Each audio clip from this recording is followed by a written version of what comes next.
Cutting and styling hair has always interested Zao Shatto, and it's a part-time job for him now. He's a freshman in college, starting on a new path in his life after graduating from HILLCREST last May.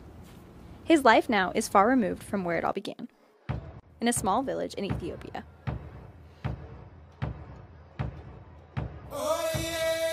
My real name is Ludetu Teshuma.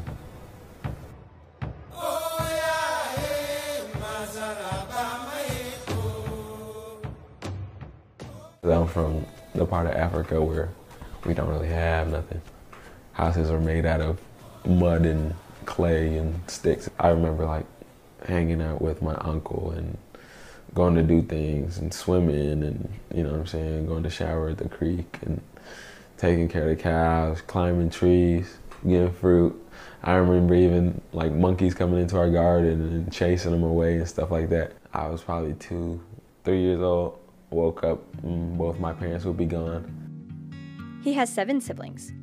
Zao, his sister, and a brother, along with a cousin, were sent to an orphanage, and eventually the 4 of them received news they were being adopted. The excitement of leaving for America was one thing, but he still holds the memory of a painful separation. My sister and I got split up from my brother and my cousin. And so I had to watch my little brother, watch me get, taken away from him and stuff like that. I wish that I would have gotten adopted with my brother, or like my brother would have gotten adopted with me. Not just, because I don't know where he's at. This is the shirt he was wearing when Zao and his sister arrived in America. Something he'll never forget. It's the little things that stand out.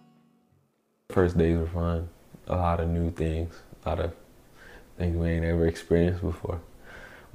Until we got to America, we never saw snow. I remember the first meal I had in America is we landed in the airport and we had Dunkin' Donuts and I had a box of orange juice and a glazed donut. And glazed donuts have forever been my favorite donut from that day on.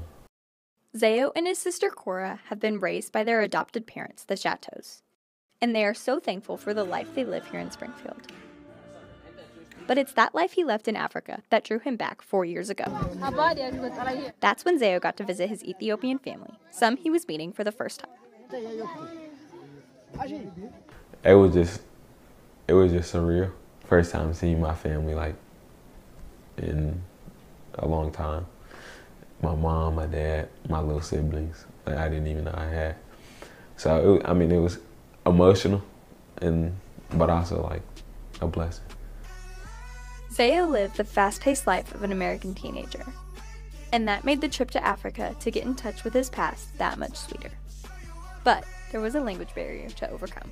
Yeah, it was hard because we couldn't communicate, but like we was teaching each other stuff and, body language and pointing and stuff like that. Like you can understand people through more than just speaking language, you feel me? But we connected, whether that was through talking or hugging, or I can see them and that's enough. I can touch them, that's enough. While he goes to school and works hard here in Missouri, Zao's thoughts are never far from the family in Ethiopia he plans to help someday. And that's kind of what drives me to make money or have a successful career. And that's really what I want to do. I want to make enough money so I can provide for them back home. Barbers are known for their gift of telling stories to their customers. Zao Shatto certainly has a story to share. His life began in a totally different world, and his life experiences in Africa and in America have given him a unique perspective. I feel like I've been through things that a lot of people don't go through, so I have that to work with when I'm faced with challenges in life.